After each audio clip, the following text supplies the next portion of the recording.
চলো বন্ধুরা, আজকে তোমাদের সাথে শেয়ার করব কাশ্মীরি আলুর দমের রেসিপি। ওই জন্য আলুটাকে দু টুকরো করে দেখো সেদ্ধ করতে দিয়ে দিচ্ছি। এবার একটা গরম কড়াইয়ের মধ্যে গোটা গরম মশলাটাকে ভালো করে আমরা ভেজে নেব, ভেজে সেটাকে নামিয়ে দেব। এবার একটা আদা লঙ্কার পেস্ট বানাতে হবে, তাই জন্য আমরা আদা নিয়েছি অল্প, আর 4-5টা মতন কাঁচা লঙ্কা। সেই আদা কাঁচা লঙ্কাটাকে একটা মিহি পেস্ট বানিয়ে নেব। তারপর একটা বাটিতে মগজ, পোস্ত আর কাজু কিছুটা পরিমাণে নিয়ে সেটারও একটা ভালো পেস্ট তোমার বানিয়ে নেবে। এগুলো আমরা মশলাটা বানাচ্ছি আর কি। তারপর দুটো ছোটো ছোটো সাইজের টমেটো নিয়েছি, তোমাদের কাছে বড় থাকলে বড় সাইজের একটা নেবে, ওটার একটা পেস্ট বানিয়ে নেব। এবার একটা গরম কড়াইয়ের মধ্যে কিছুটা পরিমাণ তেল দেবো, সাদা তেল দেবে। চেষ্টা করবে কাশ্মীরি আলুর দমটা সাদা তেলে বানানো। এবার ওই সাদা তেলটা দিয়ে তার মধ্যে অল্প পরিমাণ একটু হলুদ গুঁড়ো দিয়েছিলাম, যাতে আলুটা আমরা যখন ভাজবো সেই আলুটা ভাজার সময় কালারটা তার চলে আসে, তার জন্য অল্প পরিমাণে দেখো হলুদ গুঁড়ো দিয়েছি। বা তেলটা গোটা কড়াইটা ছড়িয়ে নেব। তারপর আমরা যে সেদ্ধ করে রেখেছিলাম, সেদ্ধ করে খোসা ছাড়িয়ে নিয়েছি, সেই আলুটাকে কড়াইয়ের মধ্যে দিয়ে দেব। কড়াইয়ের মধ্যে দিয়ে আলুটাকে আমরা বেশ লাল লাল করে ভেজে নামিয়ে নেব। এই কাশ্মীরি আলুর দম তোমরা রুটি, লুচি, নান, পরোটা, মটরশুঁটির কচুরি, এমনি নর্মাল কচুরি, এমনকি যদি শুধু রুটির সাথে খাও তাহলেও দারুণ লাগবে। এবার কথা বলতে বলতে দেখো আমরা কিছুটা কাশ্মীরি পাউডার দিয়ে দিয়েছি, মানে কাশ্মীরি লঙ্কার গুঁড়ো দিয়ে দিয়েছি কালারটার জন্য, যাতে আলুটা ভাজার সময় লাল লাল কালার হয় তার জন্য। এবার আলুটা যতক্ষণ না লাল লাল হচ্ছে ততক্ষণ আমরা এটাকে ভালো করে ভেজে নেব। আলুটা লাল লাল করে ভাজা হয়ে গেলে একটা ছাঁকনির মাধ্যমে আমরা আলুটাকে তুলে নেব। দেখো আলুটা ভাজা হয়ে গেছে, এবার আমরা তুলে নিচ্ছি আলুটাকে। এবার আলুটাকে একটা পাত্রের মধ্যে সব আলুগুলো তুলে রেখে দেব। এবার ওই কড়াই ওই তেলের মধ্যে আরও কিছুটা তেল দিয়ে আমরা কিছুটা পরিমাণ হিং, দেখো অল্প সামান্য পরিমাণ হিং ফোড়ন দিয়েছিলাম। এতে আর কোনো ফোড়ন দেওয়ার দরকার নেই, শুধু হিং ফোড়ন দিলেই হবে। দেখো কথা বলতে বলতে আদা লঙ্কার যে পেস্টটা বানিয়ে রেখেছিলাম আমরা সেটা দিয়ে দিলাম। এবারে টমেটো বাটা যেটা বেটে রেখেছিলাম, টমেটো বাটাটা দিয়ে দিলাম। টমেটো বাটাটা দেওয়ার পর এটাকে ভালো করে কষতে হবে যতক্ষণ না মশলার গা থেকে তেল ছেড়ে আসে আর টমেটোর যে কাঁচা গন্ধটা থাকে না সেটা চলে যাবে।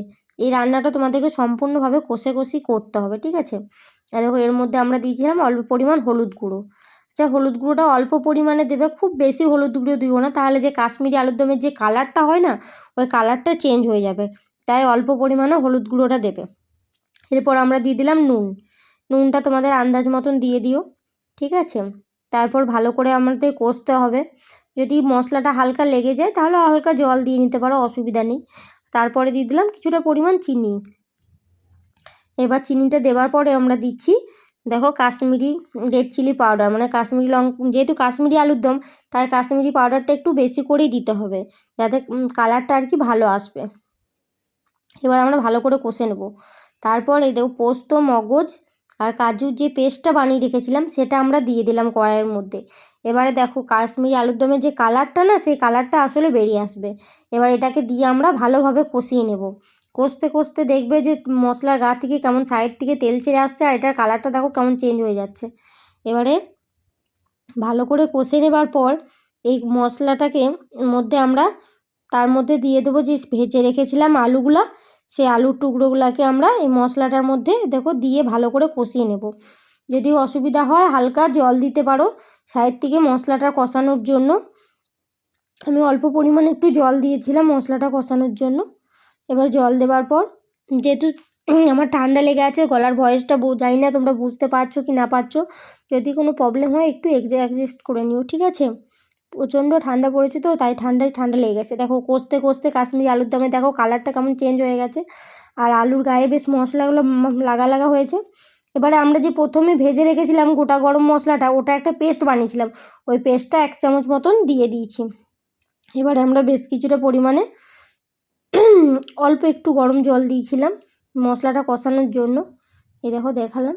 এবার কালারটা দেখো কি সুন্দর চেঞ্জ হয়ে এসছে আর আলুর গায়ে বেশ মশলাটা মাখো মাখো হয়েছে। এবার আমরা জল দেবো এর মধ্যে, কিছুটা পরিমাণ জল দিয়ে ঢাকনা দিয়ে আমরা এটাকে ফুটিয়ে নেব। এবার ঢাকনা দিয়ে ফুটিয়ে নিলেই কাশ্মীরি আলুর দম রেডি। এতে আর কোনো কিছু দেবার দরকার পড়বে না, ঠিক আছে।